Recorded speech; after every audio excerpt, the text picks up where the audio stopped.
a parasite. Parasite! Apologize! That was the worst impression I've ever done, I'm sorry. I don't disagree, to be honest. Thanks. Hi, welcome to the Suplex Siblings web series. I'm Chris. I'm Crislyn, and we may or may not have seen a particular film that the rest of the world may or may not have seen as well. It seems to me that every single film these days is a Marvel film. Marvel owns the movies. They own every theater. They own everything. Could be a movie that's not even Marvel or Disney related. But they're there. Yeah, they're there. It'll say Marvel on it somehow. Just a general disclaimer. Spoiler warning. Spoiler alert. If you've never seen or if you haven't seen the film yet, Venom. The film is Venom. Yes, it's great. If you haven't seen it yet, I would not recommend watching this. I mean, you can either click away or you can spoil yourself. Yeah. Some people are masochistic in that way. They like to ruin everything for themselves. However, if you have seen the movie, stay tuned. Stay tuned. Opinions. Opinions that you may disagree with, because I've seen a lot of, shall we say, butthurtness? I hear that's the technical term for people generally, disapproving of film, particularly Marvel and DC. I've noticed that fan base, as far as film, we won't get into everything else because, we're WWE fans and that's a whole other beast. But for fans of film, Marvel and DC, they've just got oh my god, angry mobs. Every film, there's a group of nerds like ourselves who are just like, we're kind of dissecting the film, like, oh, this part was great. Did you see that part? Like, that was really nice how they did that. I wish they would have done this differently, but Whereas on the complete opposite spectrum, you have a literal angry mob over here, like, gonna burn the establishment down, trying to find Stan Lee. This is incorrect. And, like, strangle him. Like, they're just, like, this is not correct. This is not how I imagined it in my brain. Like, go make your own movie. And before we get too much into it, I usually like to wear or have at least own merch related to whatever we're talking about. Sadly, I don't have very much Venom merch, but I do have this lovely cup. Beautiful. I'm a fan. It is quite lovely. I think Tom Hardy is a quite lovely person. Great actor. I agree. Before we go into that, because I agree wholeheartedly. I think he's an excellent actor. I was really excited that he was cast as Venom. I love everything he's done thus far in his career. I will say, though, that at first, his American accent threw me off a bit. Yeah. We can't all be Rick Grimes. We can't all just come in and just, like, completely transform into a different person. So at first, it threw me off, and there were some little hints here and there of his own accent, but all in all, he did so well. I definitely agree. That was one of the things that kind of one of the things that I noticed in the film. It's not really a complaint; it's more of an observation. Just kind of, it's hard for people who have non-American accents to do an American accent. Just like it's hard for someone with an American accent to achieve. Different accent, I remember, gosh, Jennifer Lawrence got quite a bit of backlash for it, but when she tried to, do her accent, it was not well received. It happens quite often. Yes. But anyway, what were your initial thoughts? Like, right after the film was finished, what was the first thing that you recall noting? The first thing that I thought of after the film was, it's over. Simply because I most Marvel, most superhero or anti-hero, whatever you want to call it, whatever Marvel film, Disney film, most films of this stature, they're like 2.5 hours long. Yeah, at least 220. 220. This one was 1 hour and 45 minutes. If the movie wasn't bad, in my opinion, I thought it was good. I liked it. I just think it could have been a lot better if they had more time. I agree, because, and we talked about this after the film wrapped, I think that the first I want to say 15-20 minutes or so in the beginning of the film, was too much. It's kind of strange because while it was a lot of backstory, a lot of build up to the actual story and the actual premise of the story, it was very rushed. So it was almost like they wanted to tell so much of a story in a short amount of time, but I think that they could have afforded to kind of lengthen the film and give more backstory into it. Yeah, and also kind of give some more of a spotlight to the actual story once he becomes Venom, because that is the part that we came to see. You know, more of a backstory for Eddie Brock, not just Venom, because I mean, you had a lot of backstory for Eddie, but like you said, it was all kind of pushed together. The strangest thing with that is, I mean, it was 45 minutes of just the backstory build up, and then you got Venom for a good hour. Right. The strangest thing is, as fast as it was, like as just rushed as it felt, it was also super slow. Yeah, it's so hard to explain. It was, and I think it's only because it felt like an info dump. Yeah. That's the only reason it felt like it was dragging. And yeah, like, I mean, that's my only complaint with the film was that, because I felt like they could have utilized their time a little more wisely in terms of storytelling, in a way that could have been a little bit more compelling. Well, look at when Eddie and Venom first joined. That was a perfect way to do it. It was kind of disgusting, but at the same time, it was great, because I mean, here's where the spoilers start to happen. You know, when Venom first entered into him, and he was, you know, when they joined together, he was literally just starving and would eat anything, and was like, okay, you know, that makes sense. And then, you know, he ate literally everything out of the garbage because he was so hungry. Yeah. And then he vomited. It was like, ugh. That was a lot, and I mean, I'm a sympathy vomiter, so that was a lot. And it was very visual, like very graphic, and those for a PG-13 movie, like they did really well with that. In that particular scene, it was a lot. I wasn't expecting it. I think that's why, because I was like, wait a minute, I was like, and projectile. You know, on the rating, that's one thing I will say. A lot of people that I've read were disappointed that it wasn't rated R. I definitely think they did really well with the rating. PG-13, you can get away with a lot. You know, like there's not much different other than, you know, with an R rating they can drop a lot more F-bombs. They can, you know, a lot more sexual content, violence. They can have a lot things more, like that. But you know, Venom biting people's heads off. Right. We got the picture. You know, we you didn't have to see definitely got the picture. You know, we understood what was going on, and I think that for what it was, this is a very gritty film. It's very gritty. I don't think it really needed the R rating. I think they did perfectly fine with the rating that they were given, and it's still very gritty. It's dark, and it has that dark, gritty humor that you expect. I think that's one thing that will turn off a lot of people from the film.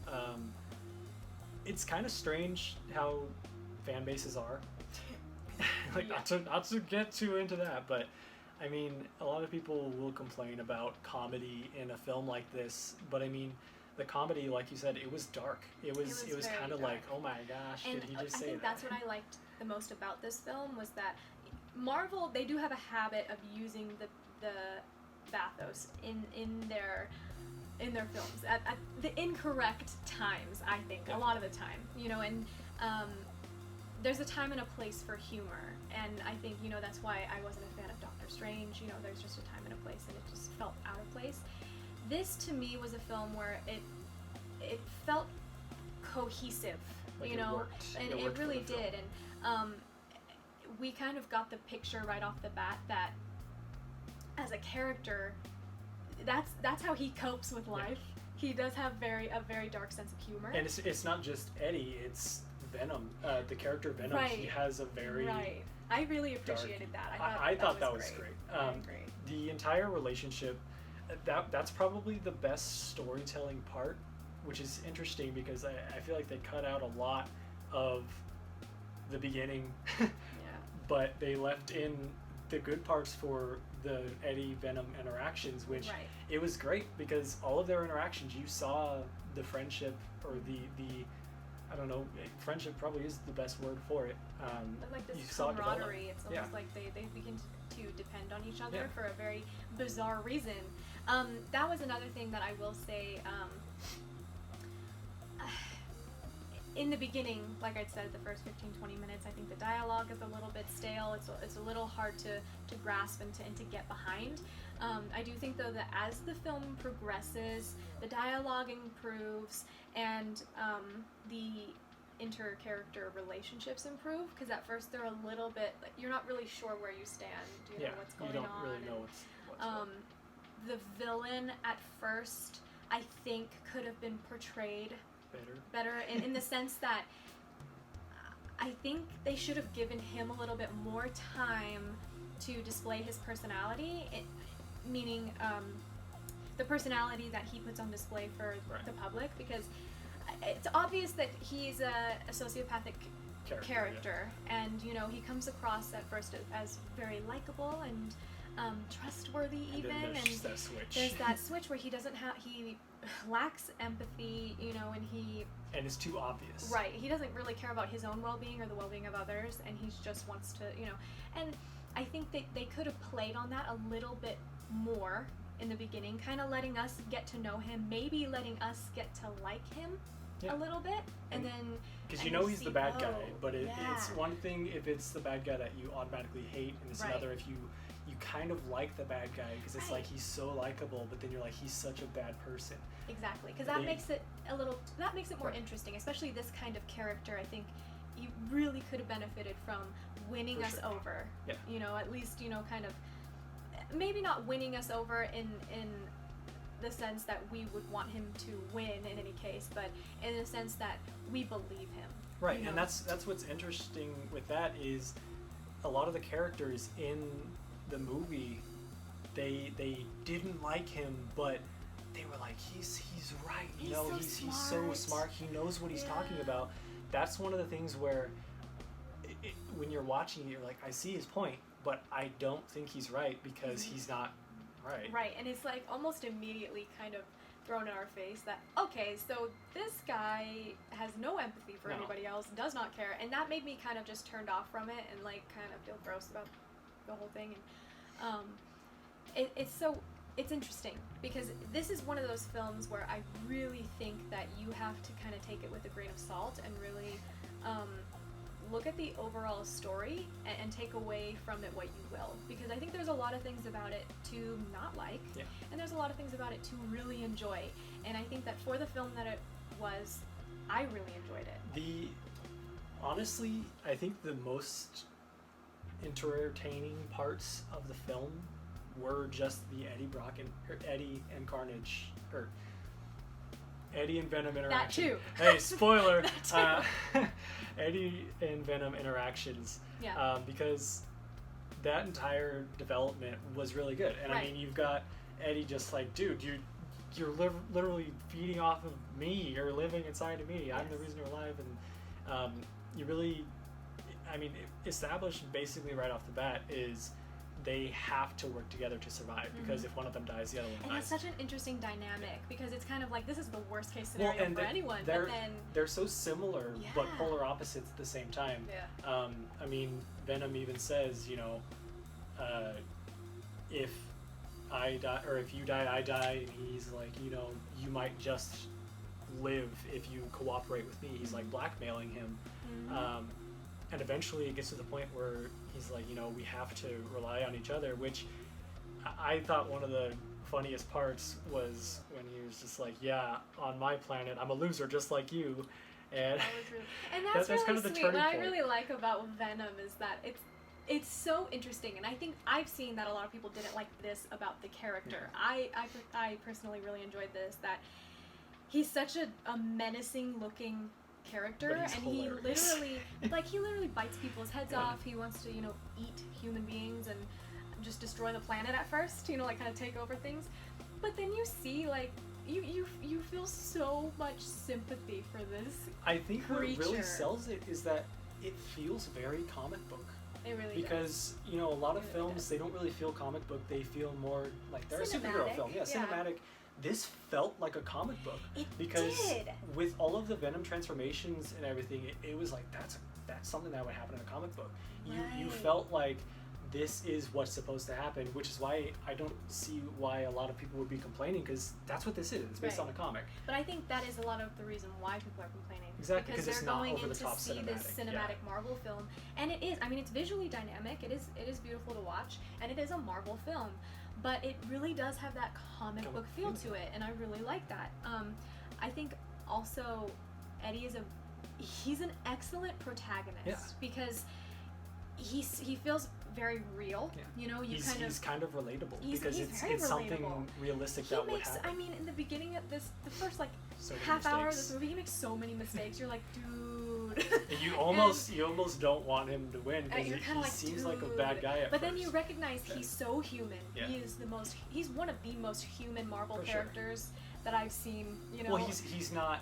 You know, that's where I kind of think they did really well with the realism versus comic book, because comic book, you know, the good guy is always perfect. Right. You know, they always win. They're the perfect person.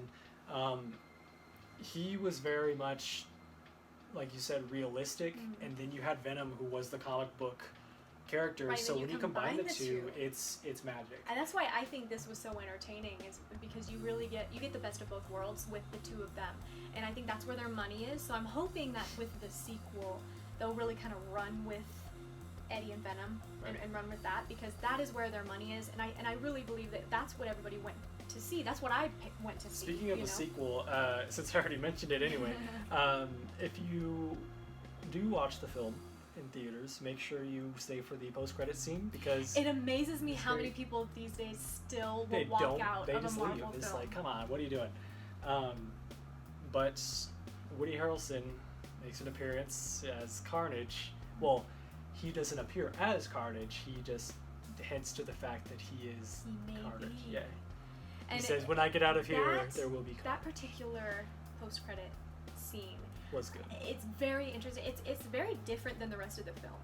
But at the same time, I felt like it was very much a part of the film. Right. That was one of the longer ones, in my opinion. It was. It felt like longer than most of them. I mean, I think visually, though, it was like you kind of stepped into a new world, and it was kind of really interesting, and that was very comic book. It very much set up the sequel. Yes, because absolutely. It felt like it was, like you said, another world. You know, you've got Venom, the first one, and then you're going to step into, you know, whatever it's going to, Venom versus Carnage, or whatever you want to call it.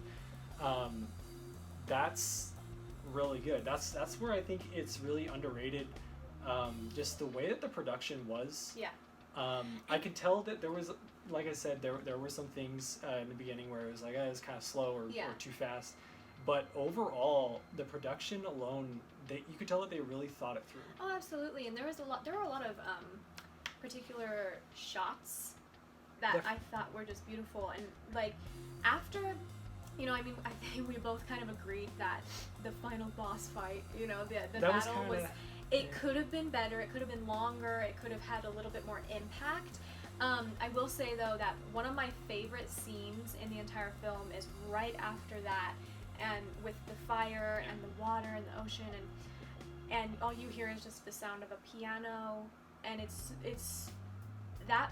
Oh, that was beautiful. You think Venom is dead, because he even says, you know, he says goodbye, Eddie. That was great. Eddie. It was really it was kind of, you know, that's the perfect amount of sad for this kind of film, because it's like, it's just kind of like, oh man, that sucks. You know, like they just became friends. That scene kind of like solidified the impact that character had on the audience. Because I think throughout you're kind of, I mean, you're laughing throughout, you're kind of on the edge of your seat a little bit, because you're like, oh, you know, and then at that point you realize, oh wait, I really like that guy.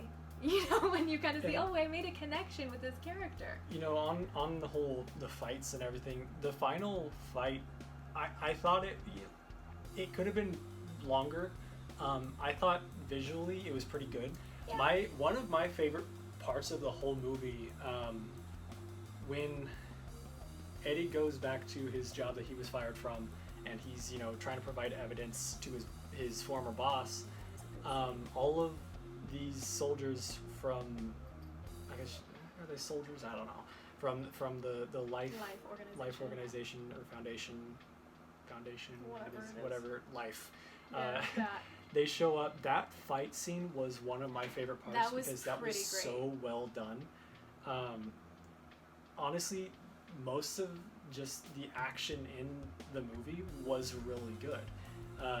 It felt comic book, but it was also visually great. Yeah, because that is very book, true. The fight scenes were well done. Comic book fights, it's generally like, oh, bam, pow, like the cheesy, stereotypical. You see just the one punch, and then all of a sudden everyone's dead. This was pretty dynamic. It's very dynamic, but it's also very comic book and very well portrayed for just the Venom character, because believably Venom would just destroy everyone, and that's what they did. It wasn't, he's killing everyone, and all of a sudden there's just this one human man that just, he comes out of nowhere and he wins. And there was one character who I wasn't really sure about in the beginning, because like I said, the dialogue and everything kind of built up was strange, that really, really grew on me, and that was Michelle Williams' character. And I thought that, by the end of that film, I was like, yes, I love her. Yes, honey. One of an interesting part too was when Eddie and Venom were separated, and then Eddie was taken captive. The way that Venom, this is really where you start to realize that Venom and Eddie need each other, because Venom, he went out of his way to get back to Eddie.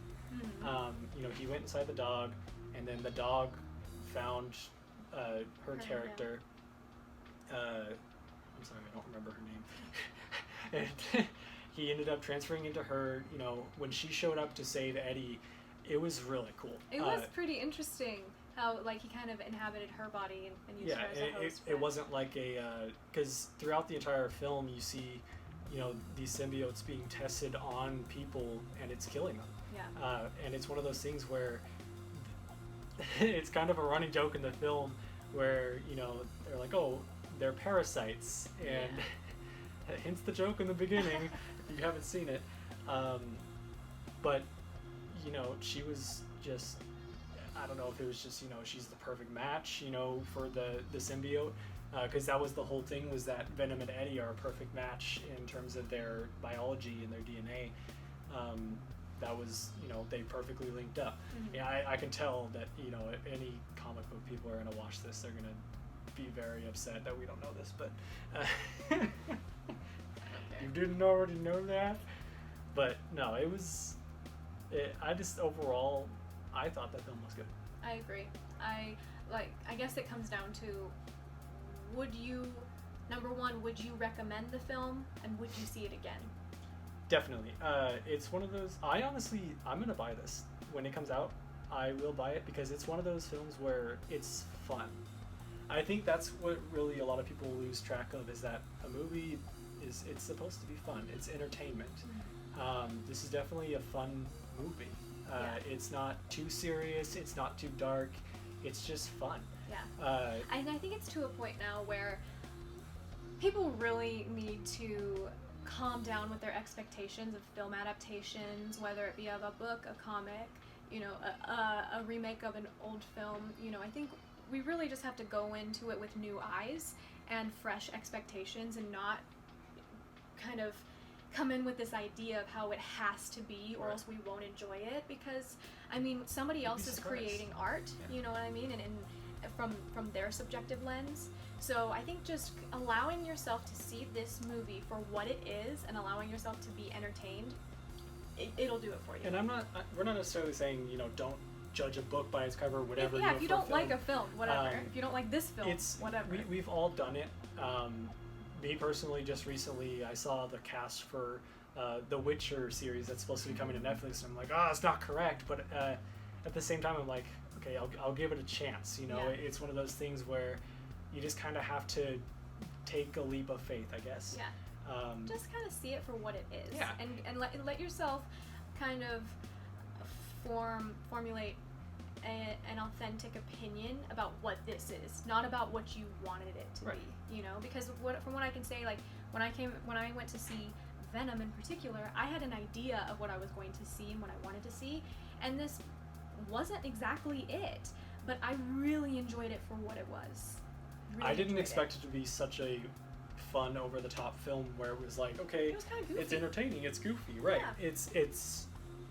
People are gonna get mad, but it's a Marvel film. Yeah. You know, it definitely, I think it fits. In its own way, it fits into the Marvel universe. I agree. I don't necessarily see it, you know, linking up with the Marvel Cinematic Universe anytime soon. I mean, I think, from what I think that, you know, in terms of the Marvel universe, the people that I see ripping on Venom are the same people that I see ripping on Ant-Man and the Wasp. Right. You know, if it's not a Great part movie. of, yeah, exactly, like the Avengers franchise or anything like that, people are They hate really, yeah, they're getting, you know, their pants in a bunch. If it's not Captain America Winter Soldier, then, you know, it sucks. Which, that's a different topic. Anyway, yeah. So I guess bottom line is, I enjoyed the film. It looks like you enjoyed the film. Would recommend it. If you want to see it, go see it. If you don't want to see it, whatever. And we'd love to know your thoughts on it. Like, if you liked it, if you didn't like it, let us know why. We'd love to continue the conversation. And yeah, and I guess we'll see you guys in the next video. Thanks for watching.